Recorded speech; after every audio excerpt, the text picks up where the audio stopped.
Good morning. Well. This is the last day of the last show of the year. And we're pretty depressed about it, actually. We had a great tour this year. Our boys are so fantastic. I couldn't say enough wonderful things about Sharon and Jensen. These guys are the anchors of all anchors. They are the rock and foundation of our wonderful ecosystem here. I mean, they're so fantastic, so reliable, so professional, so loving, so wonderful. It's been an honor for our entire team to work with these guys. We're coming up on 10 and a half years with these guys now. It's been an amazing ride, and I know the entire Supernatural family shares my love and admiration for these guys. They are wonderful. We're going to bring them to you right now. Thanks for waiting, and here they come. Jensen Apples, Jared Kowalski.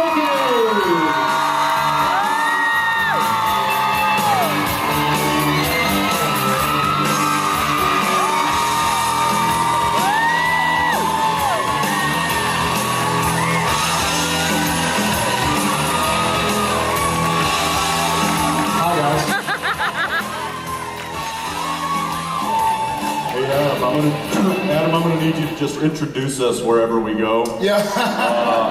Thank you. That was very kind. Yeah. Will you tell my wife that? Speaking of wives, guess who's coming on the show sometime soon?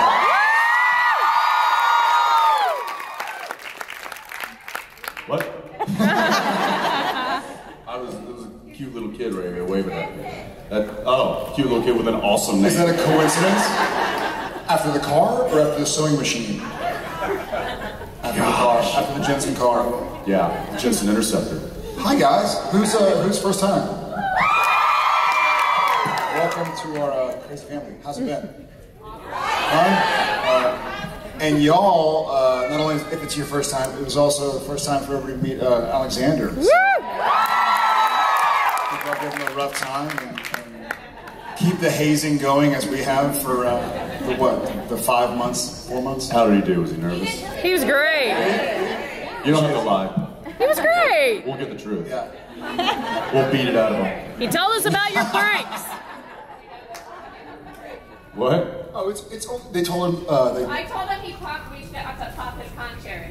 Yes. And how did he react to that? He said, like, everyone was super appropriate, and then just on set, we certainly were not being appropriate. we were, I don't think we were unkind necessarily. We were just like, oh yeah, no, we were. That's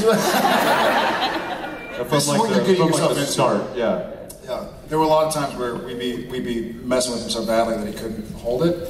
And he was like, I'm never going to work for this network again. Like, this is going to go to the bosses, and they're going to be like, who's this guy? That's what I thought, too. I like your energy. How old is Jensen? Hi! How old are you? This many? February what? Very cool. You're a very smart, almost 2-year-old. Hi! Sorry. All right. Let's start. I'm going to pick first. So that was a fast hand. Yes. I'm from Houston, so I just want to thank you for everything you did for Harvey. Oh, wow. Yeah, I hope. Well, thank y'all. We just kind of put the word out, and, you know, you guys were the people that made it happen. I was good. My grandma passed away last year, and my mom had to deal with all of her houses, and a couple of the houses got damaged, but they're being repaired right now. Sorry. Good. Yeah, good. Good. And I want to also ask you, how do you think Daniil and Misha are going to team up together to get you guys, or? That's a good question. I think Misha's, he's trying to pretend like there's going to be some sort of a coalition against us that Daniil is going to help, like, run, but no, she's trickier than that. She's going to lure everybody in and then just run the show. I think that's kind of how. I think Misha might be bright enough to also realize that she's not going to be there every time he's there. No. So if he teams up with anybody against us, then when he's alone, he's just easy prey. I mean, he's easy prey anyway. For so. two old wolves like us. He has easy prey anyway. Thanks. Sure. In honor of the Tombstone episode, I was wondering what your favorite westerns are. Tombstone's a good start. Good, the bad, and the ugly. Favorite Western? If we're going old school, I have to say Once Upon a Time in the West. If we're going kind of a modern, I really like Silverado. Oh, wow. Yeah, I think that's like, I think that's probably the only time Kevin Costner didn't play Kevin Costner. Nothing against Costner, I'm a fan of his movies, but he just kind of plays himself. But in Silverado, he literally was playing one of the most fun characters I've ever seen him play. So That was his first movie role. yeah, that's right. Yeah, I'll kind of echo that. My dad was a big fan of The Good, the Bad, and the Ugly. As a matter of fact, this was when I was 5 years old, 6, 7, 8, 9. If we went to a restaurant and he had to put his name down, there's no reason for someone can't know my name is Gerald Padalecki, but he would always say Bill Carson, who was the ugly. And I don't know why he used a pseudonym. He was an accountant in San Antonio. Bill Carson. You think? All right, but the one that I've watched more than He knew his son was going to be famous. I guess, yeah. He was getting me used to it. But I probably watched Tombstone more than any other Western. Yeah. It's a good one. Yeah. And Val. All right, I'm going to go with The Sign, just so you can relax your shoulders. Thank you. Yes. Thank you. Sorry, I had to write it down. There are episodes with very intense emotional scenes that I'm sure would need time to work your way back from. Jensen, what preparation did you do before or need to do after while filming the episode Baby, knowing that 3 other basic strangers were going to be driving her? Did that episode take a bigger emotional toll on you? Or is there a different episode that took the biggest emotional toll on you? Jared, what's... So I'm still working through that. Too soon. Yeah, that was, I get, my shoulders go up when he gets in the driver's seat, so, and rightfully so. So when people that have never even been on the show, guest stars, get to drive, remember when we pulled Was that in? in Baby, when she pulls out, and who was it? When Courtney was supposed to... Was that Baby? No, that was a movie. What was the episode where we pull up and we have to valet? Yeah, that was Baby. It was Baby. That was in Baby, right? Yeah. That was literally having to hand the keys over to somebody and let them get in the car and drive away. That was not me. That was Jensen going oh. No, don't okay, all right, that was, took that turn a little close, didn't you? I was, seriously, there was some, there was also something about... There was also a legitimate Jensen reaction when Courtney and Misha are in the car and she locks doors and just drives away, right?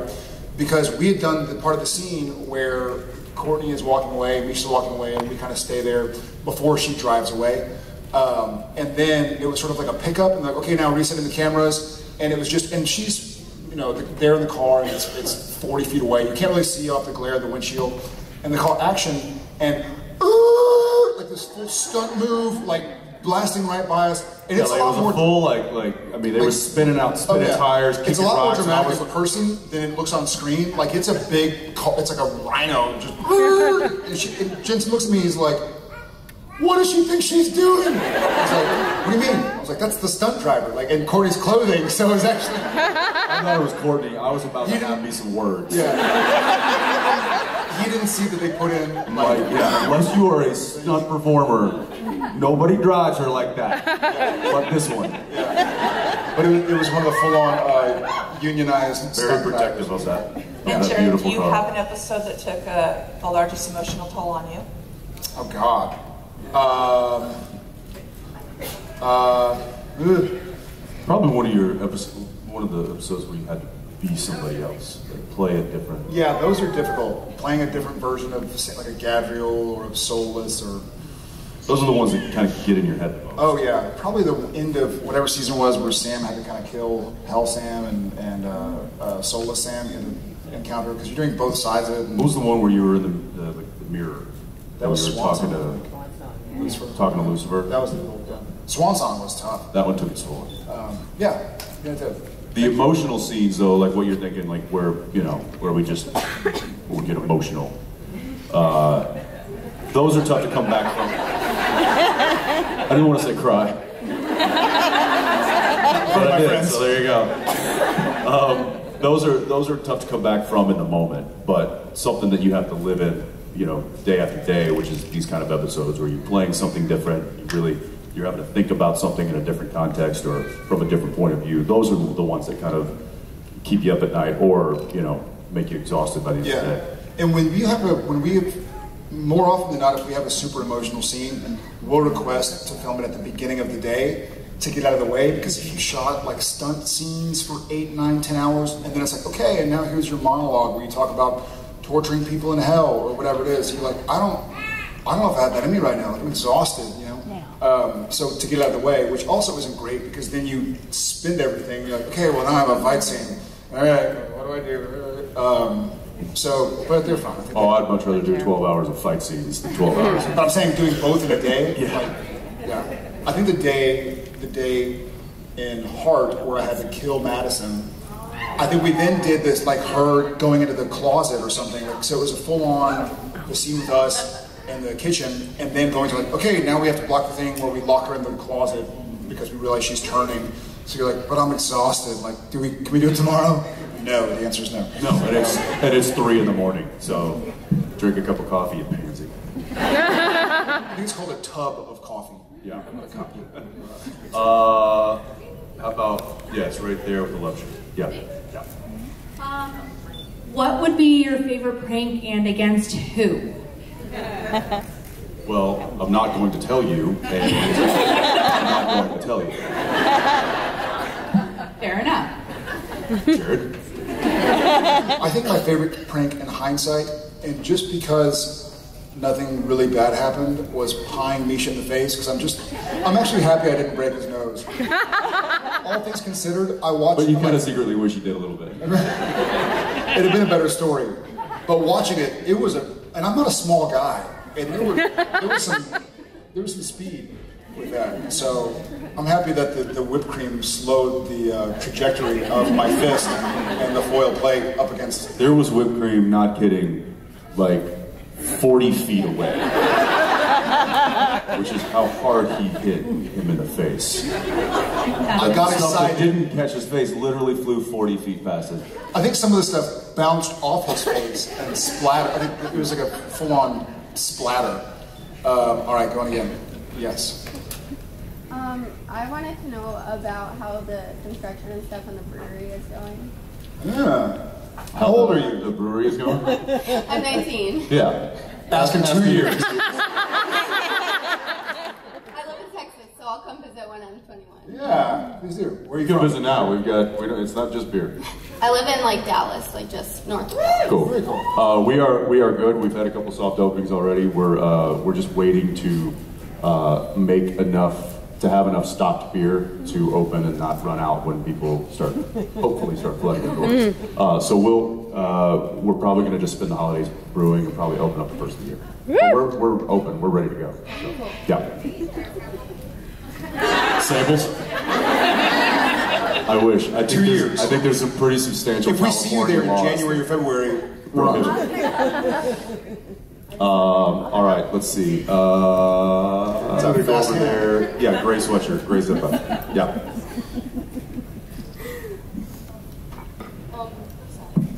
Get off your phone.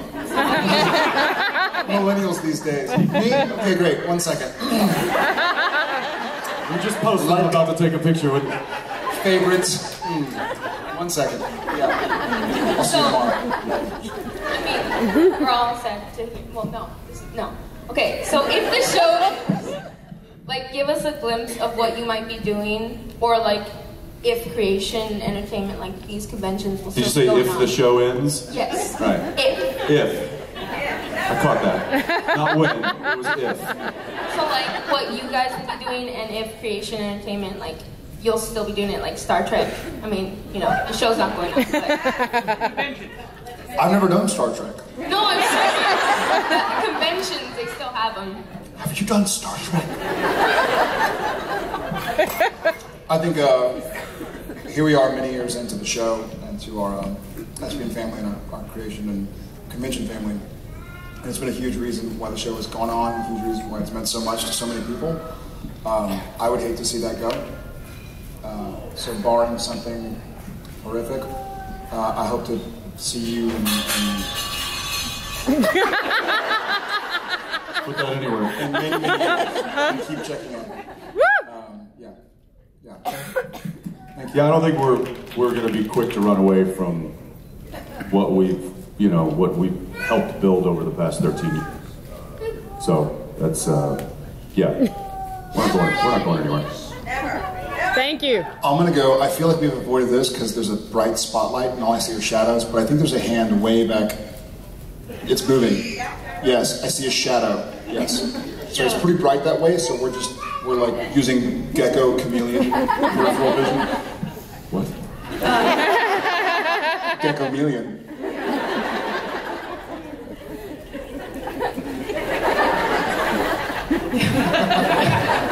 Is that like Might be a this? premature question. Multi-talented. It might be a premature question since you said Hey, you're Jensen, still... I understand that you've got a question. Raise your hand and wait like the rest of them. You're biased, Jensen. That's biased. Premature question. If you're still brewing, but do you have any plans to do, like, I guess, beer club where they can be mailed every month, quarter? Sure, yeah, sounds to great. people that aren't... That's the problem is we can't distribute outside of Texas as of right now. So Right. we'll be local, regional, and then eventually we'll have to make a deal with the distribution company. Once we get to that point, then yeah, then we'll start looking at clubs and that kind of thing. Awesome. Yeah. Thank you. Thank you. All right. I was just a little excited, my God. What's up? So, Mark said to ask you guys what life would be like without Robin. Without Robin? It'd be a lot more difficult, I'll tell you that much. Yeah, she's had to take a few breaks, obviously, and she and her husband will go take a week here or there. And it's noticeable. It's noticeable, yeah. And there are many Robins, not in Robin's job, but we have many people that we've become really close with, you know? Yeah. So it's difficult. It's almost like the earlier question. I don't even like thinking about life without the show or y'all or the Robins of... I will say that she is, in my opinion, there are two people in my opinion that probably deserve a producer credit. No questions asked. One is Kevin Parks, just for the amount of knowledge. There's a tree by you. It's funny. See, as a producer, you have to show up. Not me, then. There you go. And Robin, she has this knack for continuity, and she's like, well, you know, we used this blade to kill this thing in season 4. Why doesn't it kill this thing in season 13? That doesn't make sense. And I'm like, I'll call the writers. And then I'll call the writers and be like, Robin brings up a good point. And they're like, tell Robin she's right, we'll fix it. That happens probably once a month. So she's looking out for the show, and but it's funny. I think it's also indicative of what kind of crew. She's also like, I mean, I don't care. It's not my job. I'm just saying. Yeah. And I'm like, no. Point taken. Let me get on it. But our crew takes an active part in the show. It's not like they show up to do their job and, okay, here, I hand you your watch, you hand me your wedding ring, and here's the angel blade, and here's the this, and they go home. Like, we care about it. You know? Yeah, I see the production assistants, the guys who literally their job is to make sure the set's clean, keep taking the garbage out, If there's a spill or a glass breaks or something, they swoop in with their mops and. I mean, it's kind of a thankless job. I see those people sitting down reading the scripts. So there's scripts for Vampire Diaries, but Vampire Diaries, right? Yeah, they're reading Legends of Tomorrow, but.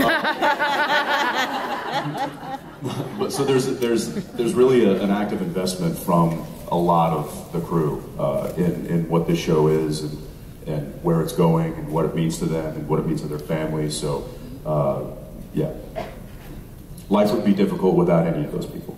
Obviously. Yes. Mark, I don't know if that's just.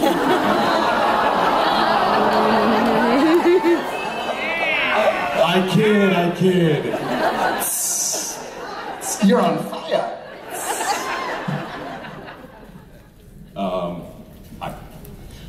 I have a question. As actors, you're trained in to portray things on camera, picking locks and stuff. I was wondering how much of that have you ever used in your daily life? Not necessarily just picking locks, but every day of my life, I act like I can do shit that I can't. I can vouch for that. Be a good father, be a good husband, good friend, walk and talk, be a good person. I'm just kidding. Walk and talk. As soon as I start walking, I will. So one of our electrics, Tyler, he had an invisible lock. So it's something that you can practice. Did you see this? I brought it with me. Invisible's not the right word. He has an invisible lock. Did you see this? Is there a key? Joke's on you. It's invisible. A clear. Show me. It was a clear lock, so you can see all the mechanics inside, and it's to practice picking locks. And so he let me have it for a few days, and I was working with it and trying to and it's very difficult to pick a lock, even with a lock pick set. So we always joke that when we walk up and we're like. We're literally the fastest lock pickers in the world.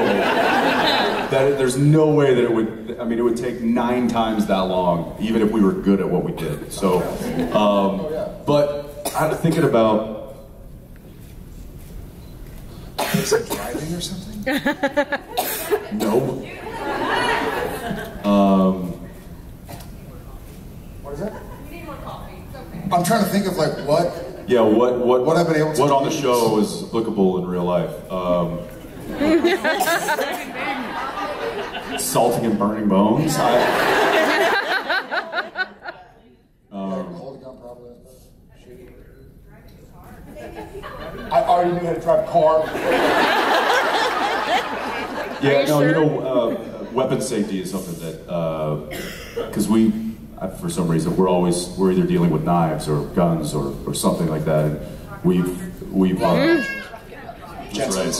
Right. So we understand. We've been weapon safety has been kind of always there, and it's kind of been hammered home as far as the people that are the ones that give it to us. In fact, generally, if I'm sitting there like spinning my 1911. It's Robin that just comes over, grabs it, and goes, "Stop it."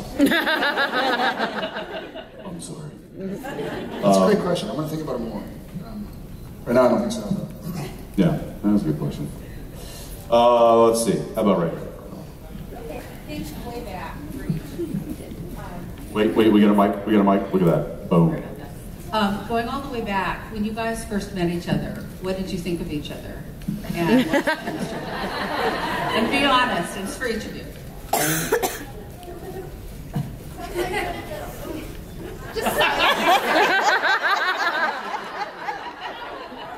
I think I thought, is this what this guy's wearing to a network audition?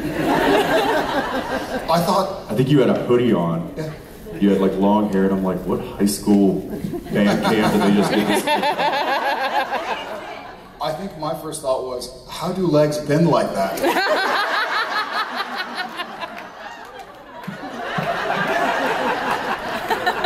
did this guy park his horse out front? You know, I think I sort of knew when I found out that he would be the one that I was reading, because I found out, I'm sure you did too, it was like, hey, you're going to be with Jared Padalecki, blah, blah, blah. I found out like, hey, it's going to be you and Jensen Ackles reading, blah, blah, blah. No. Okay. They didn't tell you anything? No, I walked in because I thought I was coming in to read for against other deans. Oh, funny. I thought there was going to be like 4 or 5. Generally, when you get to this level of the audition process. Well, it was with the dean.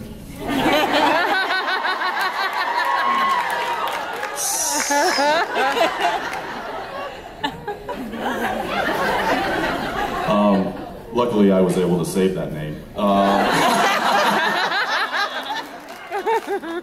But I thought that I was going to come in. There was going to be 4 other guys, all reading, all competing for the same role. And I walked in, and he was, it was just this kid with floppy hair and a hoodie sitting on the couch. And I was like, hey man. And we introduced ourselves, and I was like, are you reading for Dean? He's like, no, I'm reading for Sam. I was like, is there anybody else here? He's like, no, it's just you and me. I'm like, well, that's kind of weird, isn't it? And you were like, yeah, I don't know. And then I think we very quickly were like, oh, where are you from? Texas? Oh, no way, I'm from Dallas, I'm from San Antonio. And so it was a very quick. Where's your football team? Cowboys.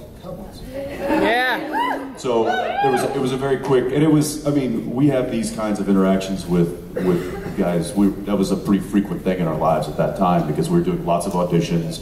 We were constantly walking into waiting rooms and signing in and seeing 7 other guys that are our same demographic. You get to learn the basics really quickly. Yeah, you're like, hey, where are you from?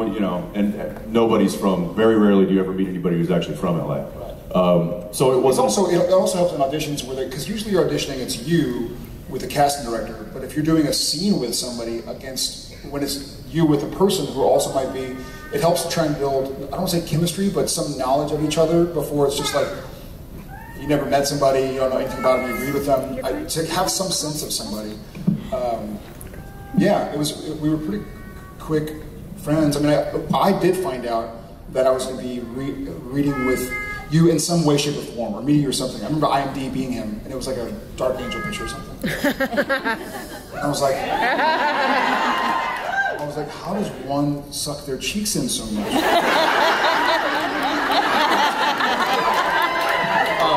I remembered I knew all the stuff he had worked on, you know what I mean? I didn't know him as an actor. Like I'm sure he had never watched Gilmore Girls. I hadn't watched Dark Angel, you know what I mean?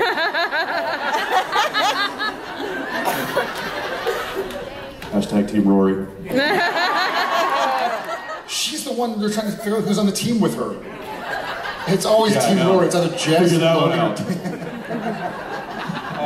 And so I didn't know what to think. We got in there, and I was like, cool. Like, he can act, he's communicating, and this will be fun. He can talk. He can talk. I mean, you get in, well, it's not.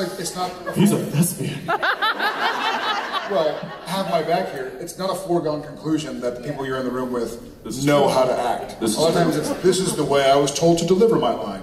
And if you get to somebody else, they're like, this is the way I was told to deliver it. You're like, come on, like, let's play. It's not hitting a tennis ball against a wall. It's playing with somebody else who's going to take you places you didn't think you'd go and make sure you're better. So I was like, sweet, I had fun.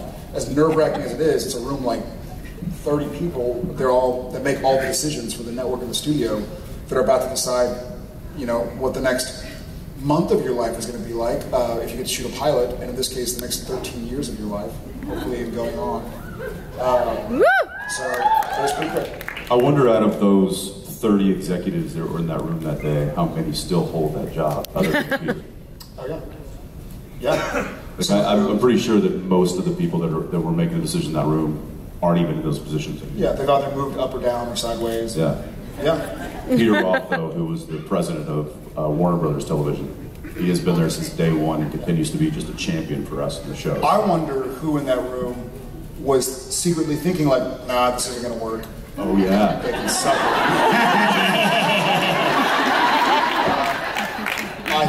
I think we're getting pulled off the stage. On that note, thank you guys for being here. Thank you. We'll see you later.